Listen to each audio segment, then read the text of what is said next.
Brandon, after the accident against Balaji, you're back in this tournament with a crucial victory. How important was for you to get a victory in today's round? Yeah, no, I've missed chances pretty much every game. Against Balaji, I kind of got overambitious with queen b6. I had no reason to lose that game. And then against Arthur yesterday, I had a big chance with e4 instead of bishop c6, and then it kind of fizzled out. So it was definitely important. I keep missing all my chances. But I think the main adjustment I made was just trying not to be upset with myself about mistakes, because I think normally my issue this tournament has been like once I'm making an accuracy, I'm getting kind of upset with myself and not able to psychologically adjust. So I think I did that a lot better this game and kept focused the whole 100-move game. And another aspect that I noticed is that despite the fact that you want to win, you need to win, you're still not playing these super sharp lines. You want to keep the game long. Was that part of the strategy as well? Well, yeah. So in the opening, I played this bishop d7 move. So the best line, or sorry, h6, starting with h6. Yes. Instead of h6, I mean the main line goes taken bishop g4, which I assume he prepared. But I remember it gets some pretty dry positions. So, I mean, it's h6 bishop d7. It transposes to kind of something that I've analyzed. It's kind of interesting because similar to what you did against Balaji, almost, right? I've analyzed some positions where White's actually sort of down a full tempo because he went bishop c. So like he went d3, d4, the bishop on c2, and then a4. Yeah. Like in some position in a normal roy where his bishop's on b3, gets d4 in one move, then a4 in one move. So it's like he wasted me with his bishop. Yeah. But the thing is, his knight is on f1 instead of g3, which could actually help him in some cases because too. he goes to e3. So I need to exactly. So I was trying to figure out the differences. Now I'm not sure if what I did was correct, but it felt like kind of the principal way of playing. I think it was. Yeah. Because so the point is, if queen takes a4 instead of rook takes a4, c6, and the point is now if c4, I'm in time for knight bd7. Or knight a6, yeah, same thing. And he can't go queen takes e6, his queen gets trapped. And now he can't go, the point is he can't go bishop e3 to defend now because e4 is hanging. So this knight to c5, yeah. So, yeah, so c6, dc6, and now I think queen b6 might have been a bit unsound. I'm not sure if it was actually the correct move. All right, well, computer says it's fine. I think it's good. Yeah, all right. I thought maybe he should try, like, let's say queen c2 instead of knight e3. Yes. Queen takes e6 and bishop e3. I was a little bit afraid of this because then he just goes rook a1 next. And okay, at some point I can go d5 and I'm probably okay, but I don't know I'm going to win this game. And also, I mean, a5 is a weak long term. And I see computer only gives 0.3, but it felt a little bit dangerous for me. It's a bit unpleasant, right? He played knight e3, which makes a lot of sense, but I wasn't too afraid of it because, yeah, I think I'm pretty well placed for all of this. Yeah, for queen d2, I felt like I might have missed a chance around here. Was queen b3 any good? Maybe instead of queen b5?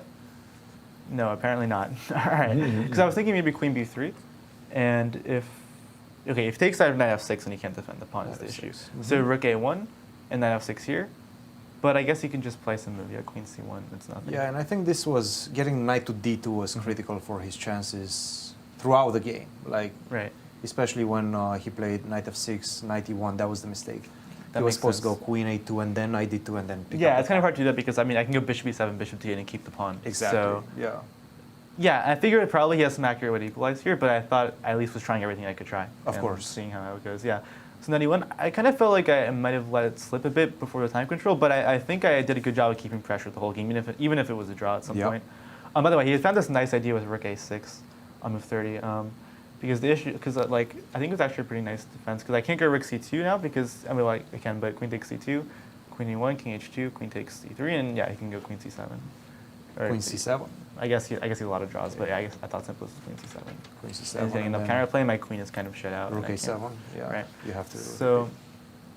So yeah, I think what I did was the most principled. I'm not exactly sure where he went wrong, but.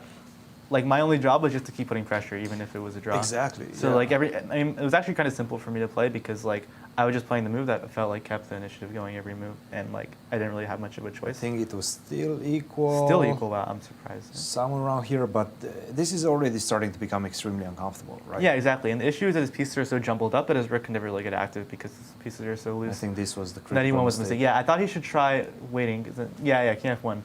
So the point is that his knight, like the knight and the rook are kind of like it's like kind of like a mutual zugzwang because I don't want to let his knight get to an active square. b4, c6. Like if rook b2, always I have like knight a3, for example. Knight a3, c4. Exactly. So it kind of makes sense for him to wait. Yeah, and rook a1. I guess he's in time for his counterplay, but that's already very difficult to see.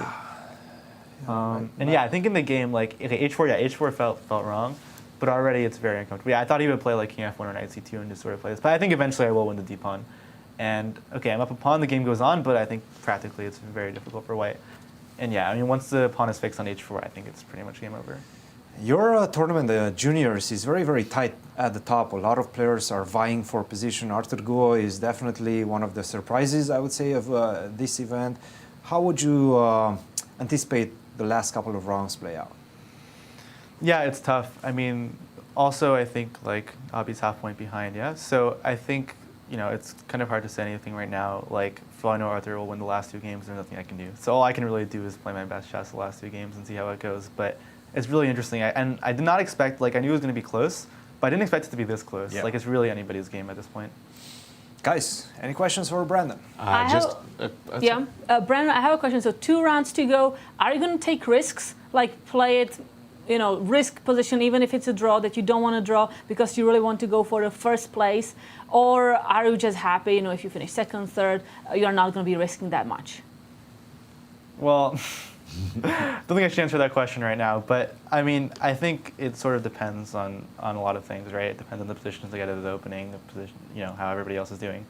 But in terms of my strategy, there's not really much I can really do besides play my best and see how it goes, because I think it's a bit too soon to go all out to try to win when there's still 2 games left and anything can happen. Yeah. Absolutely. Thank you. Well, our congratulations, Brandon. Good luck in the rest of the tournament. Two more rounds to go.